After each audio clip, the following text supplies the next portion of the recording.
Hello everyone, welcome back to the channel base code.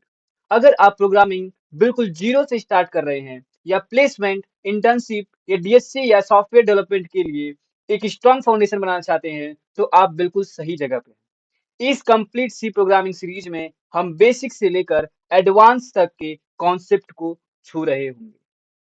Her lecture में theory के साथ practical coding, interview tips और homework भी होगा, ताकि आप सिर्फ देखकर नहीं बल्कि प्रैक्टिस करके चीजों को सीखें और उसको इम्प्लीमेंट करें। इसलिए अगर आप इस सीरीज को कोई भी लेक्चर मिस नहीं करना चाहते, तो चैनल को सब्सक्राइब करके बेल आइकन को जरूर प्रेस करें, ताकि वीडियो के नोटिफिकेशंस आप तक पहुंच जाए। तो चलिए शुरू करते हैं। तो सबसे पहले हम बता देते हैं कि इस वीडियो में कौन कौन से टॉपिक्स हम कवर करने वाले हैं। तो सबसे पहला टॉपिक है प्रोग्रामिंग क्या है। सबसे पहला टॉपिक है प्रोग्रामिंग क्या है।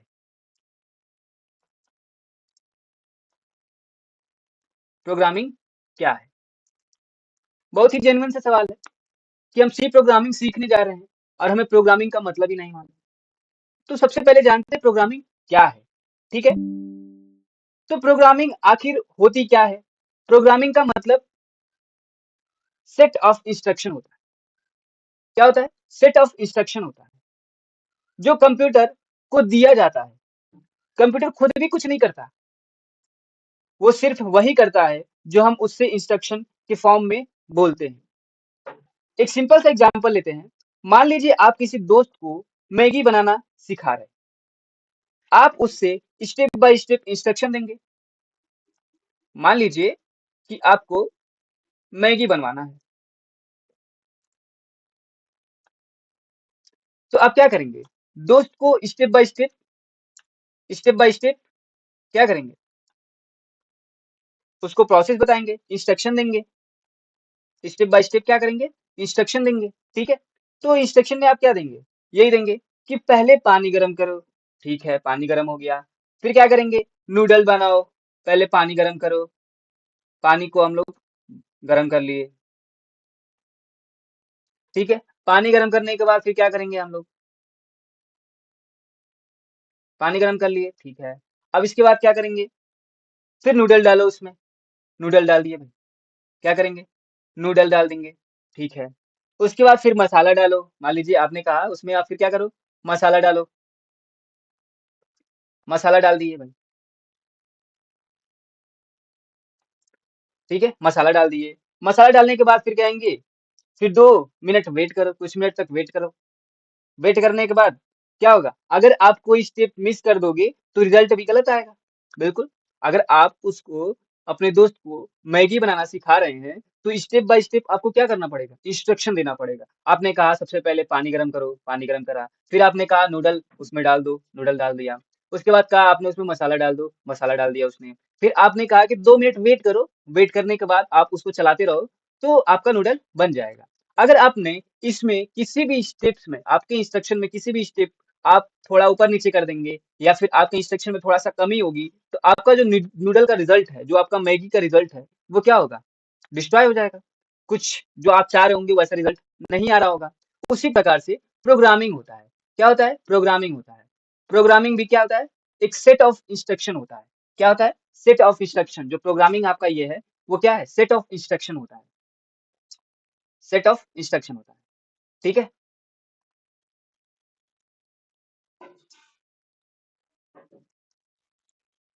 Set of instruction. ठीक है, सेट ऑफ इंस्ट्रक्शन कि मतलब आपको कंप्यूटर को आपने जो इंस्ट्रक्शन दिया है, वो बिल्कुल प्रॉपर में वे में होना चाहिए। प्रॉपर वे में होना चाहिए। उस प्रोग्रामिंग लैंग्वेज को आपका कंप्यूटर समझेगा नहीं समझेगा। क्यों? क्योंकि कंप्यूटर एक मशीन लैंग्वेज को समझता है और आप मशीन लैंग्वेज को जानते ही नहीं। मशीन लैंग्वेज का मतलब है कि बाइनरी फॉर्म में वो चीजों को समझता है। या तो जीरो समझेगा, या फिर वो क्या करेगा? वन समझेगा। ठीक है, या तो वो क्या करेगा? जीरो समझेगा, या फिर वो वन को समझेगा। ठीक है, जीरो और वन के फॉर्म में ही कंप्यूटर सीखता है। बिल्कुल वही चीज वो समझता है, वही चीज वो सीखता है। ठीक है, तो जो भी आपका इंस्ट्रक्शन होगा उसको जीरो वन के फॉर्म में समझना। तो क्या हम इस वीडियो में 0-1 के बारे में समझना चाह रहे हैं या 0-1 के बारे में पढ़ने वाले हैं? नहीं, हम 0-1 के बारे में नहीं पढ़ने वाले। हम तो पढ़ने वाले हैं सी प्रोग्रामिंग के बारे में। हम तो क्या पढ़ने वाले हैं? सी प्रोग्रामिंग के बारे में। सी प्रोग्रामिंग, ठीक है? इसके बारे में हम लोग पढ़ने वाले हैं। तो सी प्रोग्रामिंग अगर हमने पढ़ भी लिया, उसके बाद भी हमारा कंप्यूटर हमारे इंस्ट्रक्शन को समझ नहीं पा रहा है, तो हम प्रोग्रामिंग पढ़ क्यों रहे हैं? ठीक है? तो इसको जानने के लिए सबसे पहले हम लोग पढ़ते हैं कंपाइलर। किसके बारे में? कंपाइलर के बारे में। कंपाइलर क्या होता है? ठीक है? कंपाइलर्स हमारे पास क्या होते हैं? ये कंपाइलर जो होते हैं, ये बेसिकली आपके जो कोड होते हैं, ठीक है? जो भी आपका प्रोग्रामिंग या इंस्ट्रक्शंस है, उसको क्या करते हैं? मशीन कोड में कन्वर्ट करते हैं। क्या करते हैं? मशीन कोड में कन्वर्ट करते हैं। मशीन कोड में कन्वर्ट करते हैं। अब इस मशीन कोड को आपका कंप्यूटर समझ लेता है। क्या करता है? आपका कंप्यूटर अंडरस्टैंड कर लेता है।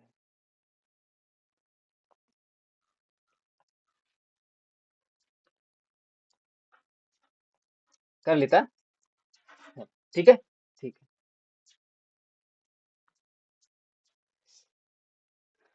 ठीक है? ठीक है। ये हो गया।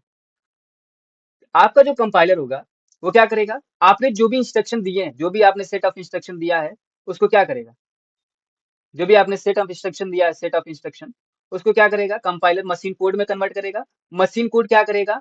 मशीन कोड में कन्वर्ट होने के बाद उस मशीन कोड को कंप्यूटर डायरेक्टली अंडरस्टैंड कर सकता है। क्योंकि मशीन कोड क्या होता है? 0 और 1 के फॉर्म में होता है। दैट मीन बाइनरी फॉर्म के में होता है। बाइनरी फॉर्म में होता है। ठीक है? जिसको कंप्यूटर आपका अंडरस्टैंड कर लेता है। ठीक? ठीक है जी। अब आता है इसी बेस पे कंपाइलर जो होता है वो आपके मशीन कोड में कन्वर्ट करता है आपके प्रोग्रामिंग को। ठीक है। अब हमारे पास आता है तो इंटरप्रेटर क्या होता है? इंटरप्रेटर भी एक होता है आपका इंटरप्रेटर। ठीक है। आई hope this spelling is correct. ठीक है। तो इंटरप्रेटर क्या होता है? इंटरप्रेटर कुछ नहीं होता, वो भी एक कंपाइलर की तरह होता है। क्या होता है? कंपाइलर की तरह होता है। ये भी क्या करता है? आपकी मशीन कोड है जो,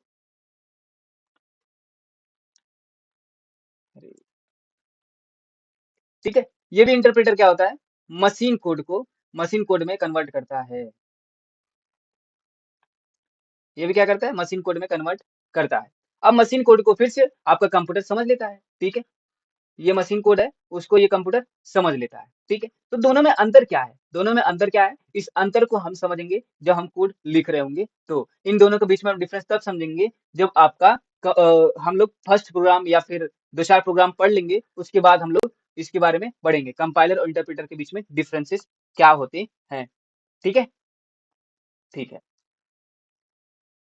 तो देखिए, प्रोग्रामिंग लैंग्वेज बनाई गई हैं। जैसे कि आपके पास कौन-कौन से प्रोग्रामिंग लैंग्वेज होती हैं यहाँ पे? प्रोग्रामिंग लैंग्वेज जो होती हैं, वो आपकी जो है जैसे सी हो गया, ठीक है? सी प्लस प्लस हो गया, ठीक है? फिर एक जावा हो गया, मान लीजिए आपके पास, ठीक है? एक आपका इसी तरह से पाइथन एक लैंग्वेज आपने नाम सुना होगा। ठीक है? तो ये चीज़ होती है। तो आपको प्रोग्रामिंग या डीएससी वगैरह करने से पहले कुछ प्रोग्रामिंग लैंग्वेज को सीखना होता है। कुछ क्या मतलब एक प्रोग्रामिंग लैंग्वेज मिनिमम आनी ही चाहिए। और स्टार्टिंग हमारे पास बिगिनर फ्रेंडली जो प्रोग्रामिंग लैंग्वेज होता है, वो सी को भी माना जाता है, पाइथन को भी माना जाता है। आप जावा भी सीख सकते हैं, उसमें कोई बड़ी बात नहीं है। आप जिस लैंग्वेज को, जिस प्रोग्रामिंग को सीखना चाह रहे हैं, वो सीख सकते हैं। बस डिफरेंस क्या होती है उनके सिंटैक्स। ठीक है? सारे लैंग्वेजेस में सेम चीज़ें होती हैं, बस डिफरेंस होता है उनका सिंटैक्स और कुछ फीचर्स में भी डिफरेंस आता है। सी आपका क्यों सिखाया जाता है? क्योंकि यह बिगिनर फ्रेंडली लैंग्वेज यानी कि बिगिनर फ्रेंडली प्रोग्रामिंग लैंग्वेज है, जिसको आप आसानी से समझ सकते हैं। ठीक है? जिसको आप आसानी से समझ सकते हैं। ठीक है? तो जानिए, जो सी होता है, इसी के बारे में हम लोग पढ़ने वाले हैं, तो हम सी के बारे में ही देखेंगे। ठीक है? क्योंकि ये ईज़ी होता है, अंडरस्टैंडेबल होता है।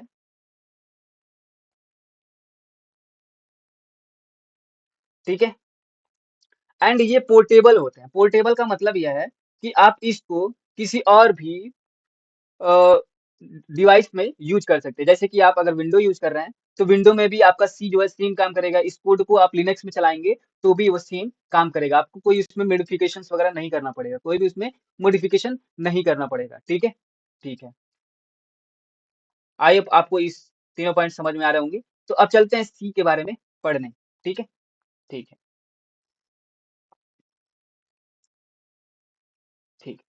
अब बात करते हैं सी लैंग्वेज की।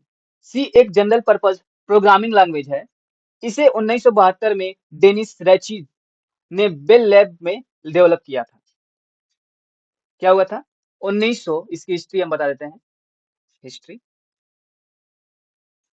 ठीक है, इसकी हिस्ट्री क्या है कि इसको 1972, दैट मीन्स 19 सॉरी 1972 में इसको डेवलप किया गया था। किसके द्वारा? डेनिस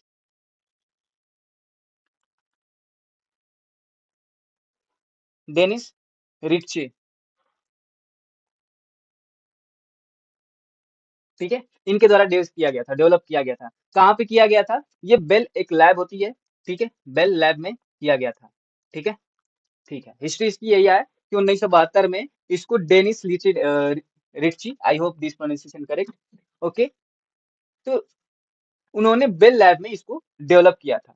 ठीक है, सी को मॉडर्न प्रोग्रामिंग लैंग्वेज की फाउंडेशन माना जाता है क्योंकि यहीं से आपका सी प्लस प्लस भी जनरेट हुआ है। ठीक है, इस लैंग्वेज से आप सी प्लस प्लस, जावा और बहुत सी दूसरी लैंग्वेज इनडायरेक्टली इंस्पायर्ड होते हैं। अगर आप सी को अच्छे से समझ लेते हैं तो बाद में दूसरी प्रोग्रामिंग लैंग्वेज सीखना काफी आसान हो जाता है। ठीक है, तो हमें क्यों, अब ये देख रहे हैं कि हमें क्यों सी सीखना चाहिए। आज भी सी इतना इंपॉर्टेंट है, इसे कुछ मेजर रीजन है। सबसे पहले सी आपकी प्रोग्रामिंग लैंग्वेज को, प्रोग्रामिंग लॉजिक्स को स्ट्रॉन्ग बनाती है। दूसरा, मेमोरी मैनेजमेंट को समझने में हेल्प करती है। तो क्या बताया हमने? सिंपल है कि सबसे पहले जो इसका मेजर रीजन है कि हमें ये इंपॉर्टेंट क्यों है, क्यों सी प्रोग्रामिंग सीखना चाहिए। तो सबसे पहला आपका क्या बताया हमने, ये इससे लॉजिक्स को स्ट्रॉन्ग करता है। क्या करता है? लॉजिक को स्ट्रॉन्ग करता है। दूसरा आपका ये मेमोरी मैनेजमेंट को भी यह हेल्प करता है, मेमोरी मैनेजमेंट समझने में हेल्प करता है, किस तरह से हमको मेमोरी को मैनेज करना है। ठीक है, इसको हेल्प करता है। तीसरा, ये डेटा स्ट्रक्चर और एल्गोरिदम की अंडरस्टैंडिंग इंप्रूव करता है। क्या करता है? ये डेटा स्ट्रक्चर की अंडरस्टैंडिंग को, एल्गोरिदम्स जो होते हैं डेटा स्ट्रक्चर्स में, उनको समझने में ये हेल्प करता है। डीएससी जिसको बोलते हैं, डीएससी के एल्गोरिदम्स को समझने में हेल्प करता है।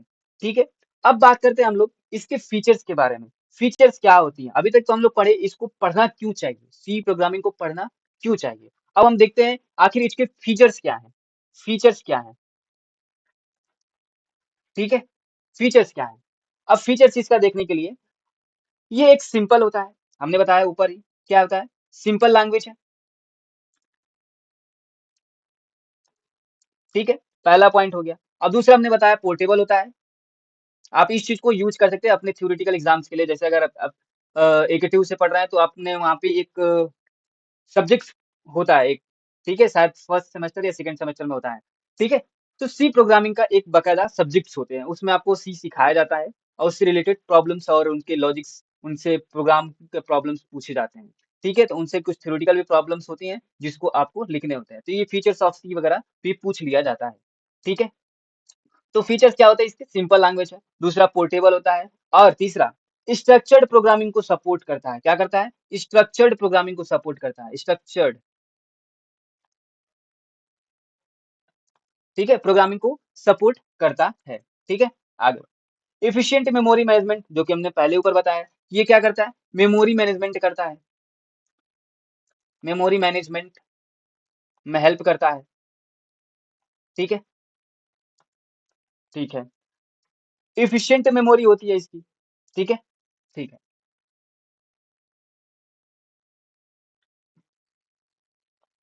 ठीक। और इसी वजह से ये ऑपरेटिंग सिस्टम और एम्बेडेड सिस्टम जैसे प्रोजेक्ट में एक्सटेंसिवली यूज होती है। क्या बताया हमने? और इसी वजह से ये ऑपरेटिंग सिस्टम और एम्बेडेड सिस्टम जैसे प्रोजेक्ट में एक्सटेंसिवली यूज होते हैं। ठीक है, अब इसके एप्लीकेशंस के बारे में देखते हैं। एप्लीकेशंस के बारे में हम लोग देखते हैं। एप्लीकेशंस ऑफ सी क्या होते हैं भाई? इस लैंग्वेज का use operating systems, device driver, embedded systems, software या डेटाबेस में यूज होता है। ठीक है, इस सी का बहुत जगह पे यूज होता है। जैसे कि हमने बताया इसका यूज ऑपरेटिंग सिस्टम में होता है, डिवाइस ड्राइवर में होता है, एम्बेडेड सिस्टम का मतलब है एक सिस्टम को दूसरे सिस्टम से एम्बेड करना, ज्वाइन करना, कनेक्ट करना के लिए भी यूज होता है, डेटाबेस को मैनेज करने के लिए भी यूज होता है, गेम इंजीनियर्स और आईओटी डिवाइसेस बनाने में भी इसका यूज होता है। ठीक है, तो इसके एप्लीकेशंस को आप लिख लेंगे या लिखवा दूं? चलिए लिख ही लेते हैं ताकि आपको ये जनरल वे में याद रहे। कहाँ पे यूज होता है? ओएस में यूज होता है, operating system, device driver, device driver में यूज होते हैं। ठीक है, एम्बेडेड सिस्टम में यूज होता है, सिस्टम में यूज होते हैं, डेटाबेस को मैनेज करने में यूज होता है। ठीक है, इस तरह से बहुत सारे यूज होते हैं। गेम इंजीनियर भी लिख सकते हैं, गेम इंजीनियरिंग में भी यूज होते हैं। ठीक है, ठीक है। अब हम लोग देखते हैं कंपाइलर के बारे में। कंपाइलर ऊपर हमने पढ़ लिया था तो हमें देखने की जरूरत नहीं, लेकिन हालांकि इसके डिफरेंसेस के बारे में अगर हमने कहा था कि जब हम लोग प्रोग्रामिंग पढ़ेंगे क्या करेंगे, इनके प्रोग्राम्स पढ़ने लगेंगे कि प्रोग्राम क्या होते हैं। हालांकि जब इनके प्रोग्राम्स हम लोग कह रहे थे कि जब प्रोग्राम पढ़ेंगे तब उस केस में हम लोग क्या करेंगे, इनके जब हम प्रोग्राम पढ़ रहे होंगे तो हम लोग क्या करेंगे, इसके कंपाइलर और इंटरप्रेटर के बारे में चलेंगे। ठीक है, कंपाइलर क्या होता है, कंपाइलर एंड इंटरप्रेटर के बारे में, इंटरप्रेटर के बारे में समझेंगे। ठीक है, ठीक है, ठीक है। और डिटेल में समझेंगे जब हम प्रोग्रामिंग समझ पाएंगे, क्योंकि तभी हम समझा पाएंगे कि उससे रिलेट कर पाएंगे। वैसे अगर हम इन जनरल बता दें कंपाइलर क्या होता है, कंपाइलर आप जो भी प्रोग्राम लिखते हैं, ठीक है, जो भी आप प्रोग्राम लिखे, ठीक है, मान लीजिए आपने एक ब्लॉक ऑफ कोड लिखा, यहाँ पे मैं बता देता हूँ। आपने मान लीजिए ये ब्लॉक ऑफ कोड लिखा, ठीक है, ठीक है, इसमें आपने कुछ लाइनें लिखी होंगी, ये एक लाइन हो गया, ठीक है, दो लाइन हो गई, ठीक है, इस तरह से आपने कुछ लाइनें लिखी होंगी।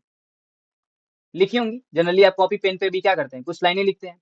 तो जो कंपाइलर होता है वो कंपाइलर क्या करता है, जब ये आपका पूरा प्रोग्राम लिख लेते हैं तब उस केस में क्या करता है, तब उस केस में आपका जो कंपाइलर है वो जब आप पूरा कोड लिख लेते हैं उसके बाद आपको वो बताता है कि कहाँ कहाँ पे एरर होती है।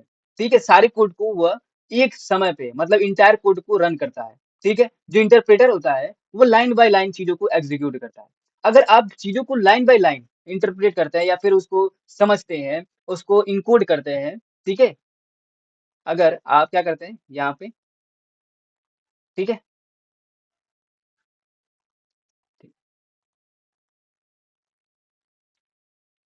लाइन बाय लाइन करते हैं तो इसी को हम लोग क्या कहते हैं, इंटरप्रेटर का काम करते हैं, interpreter line by line execute करता है। लाइन बाय लाइन का मतलब है पहले फर्स्ट लाइन, फिर सेकंड लाइन एग्जीक्यूट होगी, फिर तीसरी लाइन एग्जीक्यूट होगी, फिर फोर्थ लाइन एग्जीक्यूट होगी। तो ये क्या हो गया, स्लो प्रोसेस हो गया ना। तो ये हमारे पास क्या होता है, इंटरप्रेटर स्लोअर होता है। ठीक है, बहुत टाइम ले लेता है। अगर मान लीजिए आपके पास 1000 ऑफ लाइन है तो इस केस में बारी बारी एक एक लाइन को एग्जीक्यूट करना, ठीक है, रन करना, लाइन बाय लाइन इनको इंटरप्रेट करना, ये थोड़ा सा डिफिकल्ट हो जाएगा। ठीक है, टाइम ज्यादा लगेगा, मतलब रन तो हो जाएगा आपका कोड लाइन बाय लाइन, लेकिन बहुत टाइम लगेगा। लेकिन आपका वहीं पे जो कंपाइलर होता है वो क्या करता है, कंपाइलर सारे कोड को एक बार लेता है,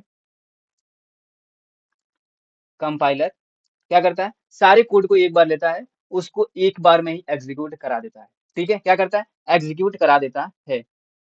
ठीक है, ठीक है,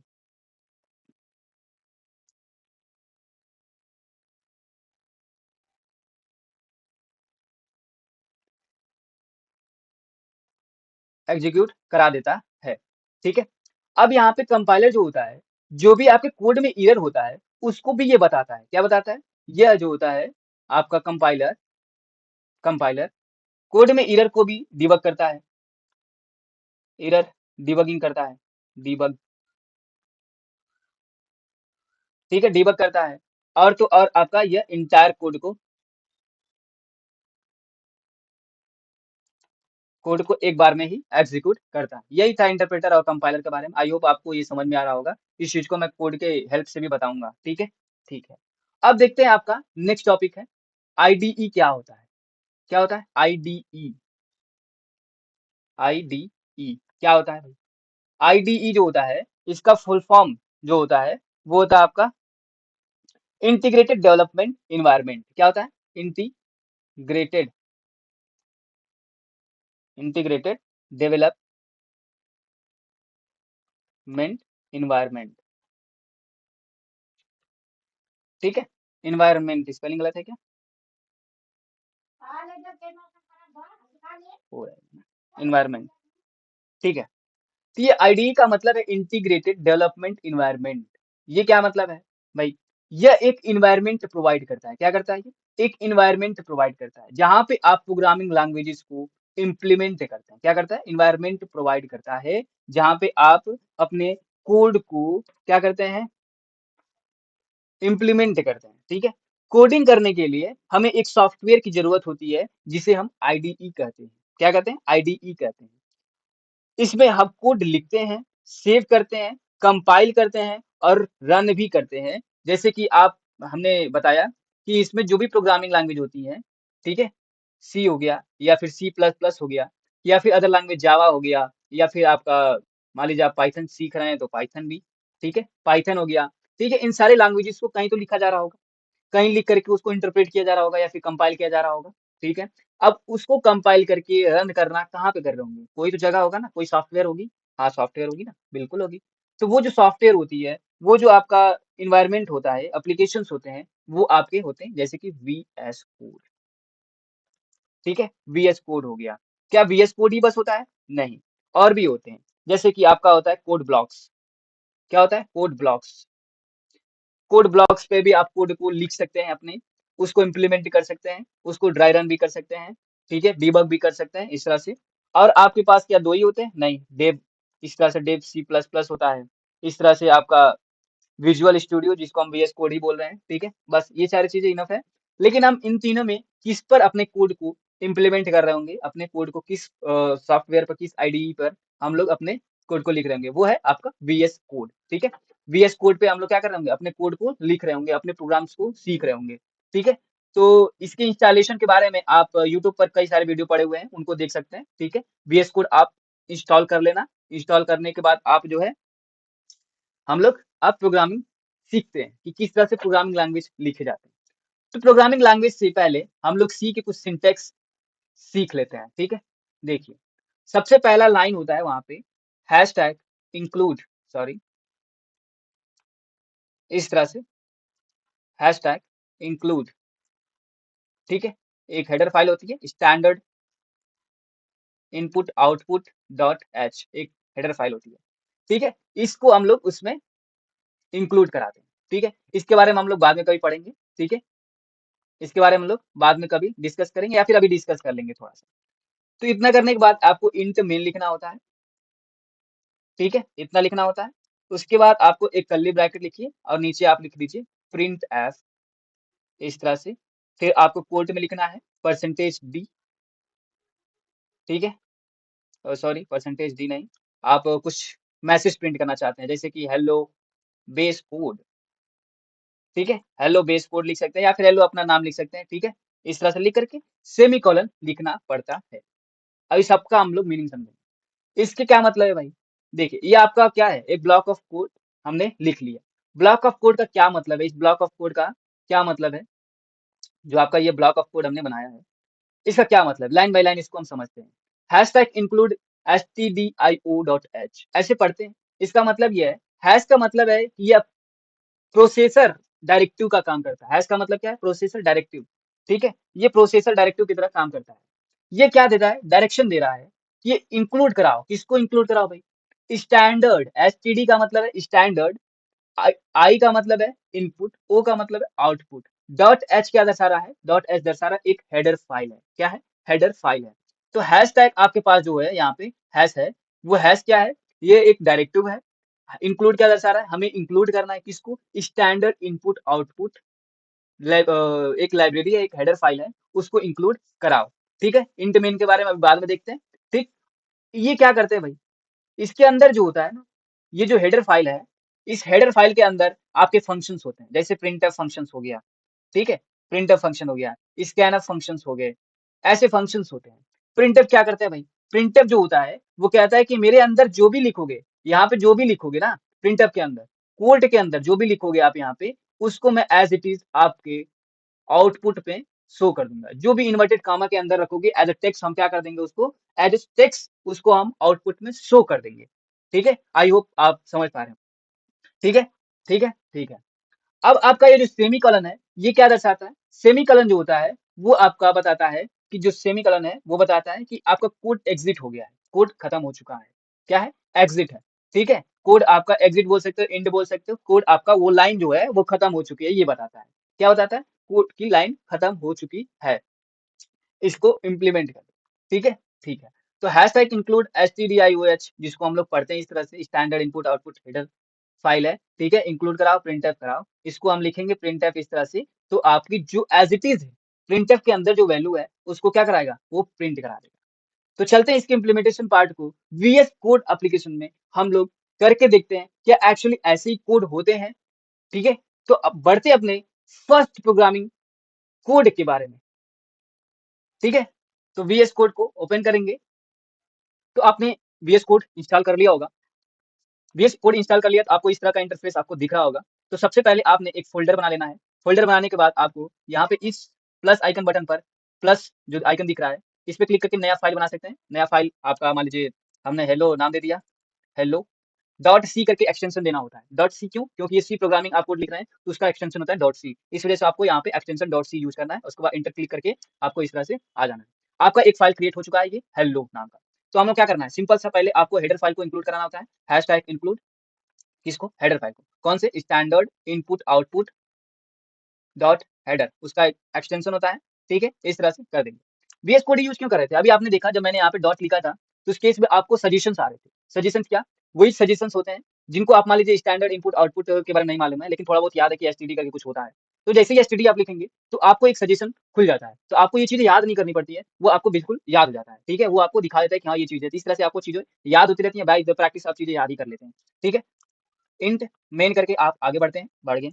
इसका कर्ली ब्रैकेट के अंदर ये मेंटेन रखना है आपको, इंट लिखना है मेन के अंदर। जो भी कोड लिखेंगे आप इंट मेन के अंदर लिखना है। इंट क्या है, मेन क्या है, ये सारी चीजें हम लोग आगे डिस्कस करेंगे। इन सब चीजों के सोच करके एक्टिंग नहीं होना है, ठीक है। बस इतना याद कर लो, हैश टैग इंक्लूड stdioh, जिसको standard input output header file कहते हैं, इतना याद कर लो। उसके बाद इंट मेन, फिर पैरेंथेसिस ब्रैकेट, फिर कर्ली ब्रैकेट। जो भी कोड लिखोगे इस कर्ली ब्रैकेट के अंदर ही लिखना। क्या लिखना है भाई, प्रिंटफ लिखना है। देखो मैं PRI लिखा हूँ, लेकिन यहाँ पे सजेशंस क्या गए, प्रिंटफ वाले सजेशंस आ गए, ठीक है। इस पे क्लिक भी कर सकते हो, लेकिन अभी क्लिक मत करना, ठीक है। क्योंकि आपको सीखना है तो सीखो, खुद से लिखो, लिखोगे तो चीजें याद हो जाएंगी, ठीक है। फिर क्या करोगे, डबल कोट के अंदर, एक कोट मैंने लिखा लेकिन डबल कोट अपने आप बन गया, ठीक है। ये है VS कोड की खासियत।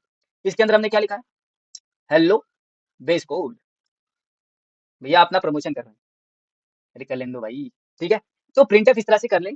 फिर प्रिंटफ करने के बाद हेलो बेस कोड हमने लिख लिया, इसको एग्जीक्यूट कराते हैं। राइट क्लिक करेंगे, फिर यहाँ पे देखेंगे रन कोड लिखा हुआ, रन कोड पे क्लिक करो, ठीक है। रन कोड पे क्लिक करके यहाँ पे देखो आप आउटपुट टर्मिनल में आपको दिख रहा होगा, या फिर आउटपुट में भी दिखता है, ठीक है। थोड़ा टाइम दे रहा है, देखो हेलो बेस कोड आ गया। क्या आ गया आपका, हेलो बेस कोड। आप चाहें तो यहाँ पे अपना नाम भी लिख सकते हैं, जैसे कि हेलो राहुल लिख लीजिए, ठीक है। तो हेलो राहुल प्रिंट हो जाएगा, ठीक है। इस पे अब देखो हेलो राहुल अब इस बार प्रिंट हो गया, ठीक है। इसके साथ खेल सकते हो आप, ठीक है। जैसे कि अगर आप लिखना चाहते हैं आई एम अ खदर, कौन सा वाला भाई, मिनी कोडर भाई, मिनी कोडर, ठीक है। तो इस तरह से इसको अगर आप प्रिंट कराएंगे तो भी प्रिंट हो जाएगा, कोई इसमें दिक्कत वाली बात नहीं। I am a coder mini, oh mini coder लिखना था, ठीक है। आप इसको सही कर लीजिएगा, ठीक है। आई एम अ मिनी कोडर, अब तो आप कर सकते हैं, आपने तो फर्स्ट प्रोग्राम कर भी लिया। तो इस तरह से हम वीडियो की तरफ बढ़ते हैं वापस, ठीक है। ठीक, आई होप आपको ये कोड समझ में आ रहा होगा, ठीक है। तो बढ़ते हैं अपने लेक्चर की समरी की तरफ, कि इस लेक्चर में हमने क्या क्या एक्चुअल में पढ़ा। तो इस लेक्चर में हमने प्रोग्रामिंग डिस्कस की, प्रोग्रामिंग क्या होती है। प्रोग्रामिंग लैंग्वेज डिस्कस की कि प्रोग्रामिंग लैंग्वेज क्या होती है। सी लैंग्वेज के इंट्रोडक्शन सीखे, ठीक है। उनके फीचर और एप्लीकेशन सीखे, ठीक है। कंपाइलर सीखा, इंटरप्रेटर के बीच में डिफरेंस सीखी, ठीक है। आईडीई के बारे में जाना कि आईडीई क्या होती है, ठीक है। उसकी क्यों यूज पड़ी, ठीक है, ठीक है। इन सब चीजों के बारे में आपने पढ़ा। तो आपका होमवर्क ये है कि आप प्रोग्रामिंग क्या है, प्रोग्रामिंग और प्रोग्रामिंग में डिफरेंसेस क्या हैं, सी किसने डेवलप की, इन सब चीज़ों के बारे में आप एक खुद का नोट्स बनाएं। अगर आप खुद से नोट्स बनाएंगे तो आपके लिए एक प्लस पॉइंट होगा कि आपको चीज़ों को याद नहीं करना पड़ेगा, खुद ब खुद चीज़ें याद हो जाएंगी। अगर वीडियो पसंद आई हो तो लाइक करें और अपने दोस्तों के साथ शेयर करें। चैनल बेस कोड को सब्सक्राइब करके बेल आइकन जरूर प्रेस करें। अगले लेक्चर में हम वेरिएबल, डेटा टाइप्स और कीवर्ड को डिटेल में समझेंगे। तब तक प्रैक्टिस करें। मिलते हैं नेक्स्ट लेक्चर में। Happy coding.